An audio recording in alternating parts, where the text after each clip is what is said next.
My father told me when I was young, don't play with fire, be careful, son. But we were flames and fell in love. We burned the cities down, down. Bien qu'il soit l'une des personnalités médiatiques les plus connues, la vie amoureuse de James May, de Top Gear, reste entourée d'un certain mystère.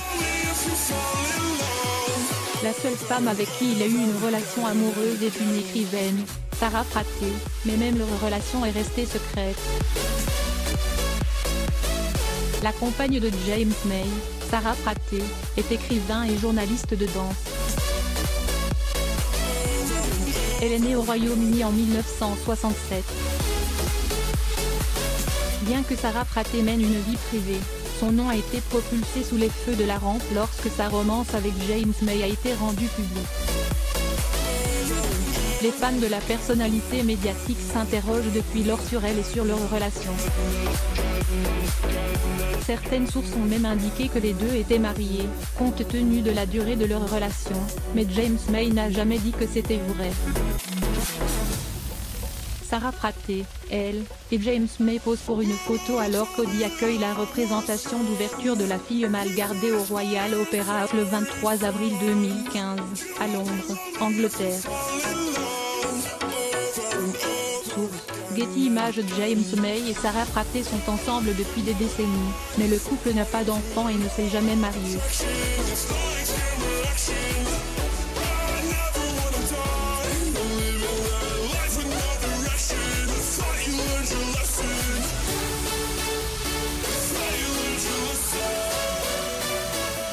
James May et Sarah Fraté ont commencé à se fréquenter en 2000, ce qui fait de cette année leur 23e année de vie commune. Ils ont vécu ensemble à Hammersmith, et seul l'un d'entre eux, James May, est présent sur les réseaux sociaux. D'ailleurs, il n'a jamais parlé de Sarah Fraté sur ses pages sociales.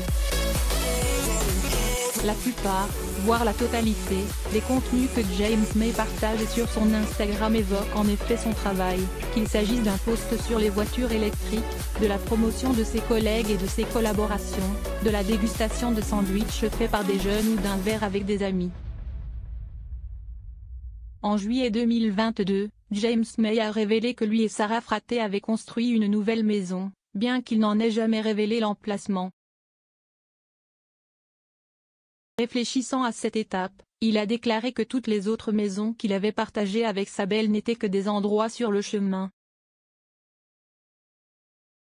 Tant, lorsqu'il s'agit de cette maison, il a déclaré « Je vis dans une maison qui ressemble à une destination, et c'est un peu troublant. J'ai peur de finir par me dire que j'ai fait tout cela, que j'ai eu beaucoup de chance et que je vais maintenant, et je ne supporte pas cette expression, profiter du reste de ma vie. »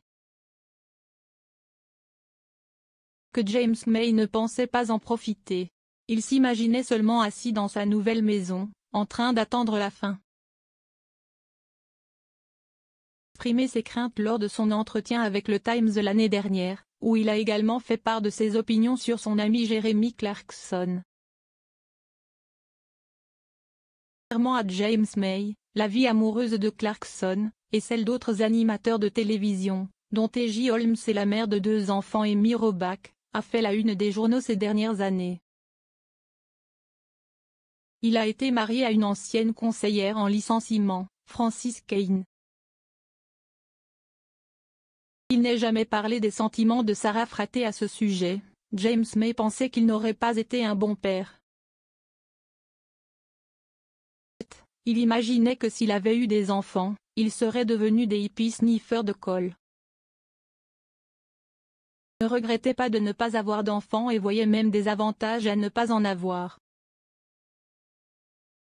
Contrairement à sa carrière qui impliquait l'essai et l'utilisation constante de véhicules, James May a déclaré que le fait de ne pas avoir d'enfants réduisait considérablement son empreinte carbone. Il a néanmoins reconnu l'influence de la jeunesse sur l'avenir et son besoin essentiel d'être guidé par la génération plus âgée. L'agisme qui existe entre les générations, James May a reconnu la nécessité pour les jeunes de remettre en question les anciennes normes, affirmant que c'est ainsi que les choses doivent se passer. ils ne rempliraient pas leur rôle de jeunes.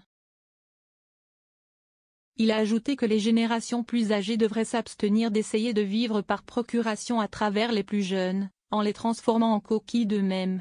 Ils n'ont pas besoin d'être des vaisseaux pour redresser les choses qui les ont déçus par le passé.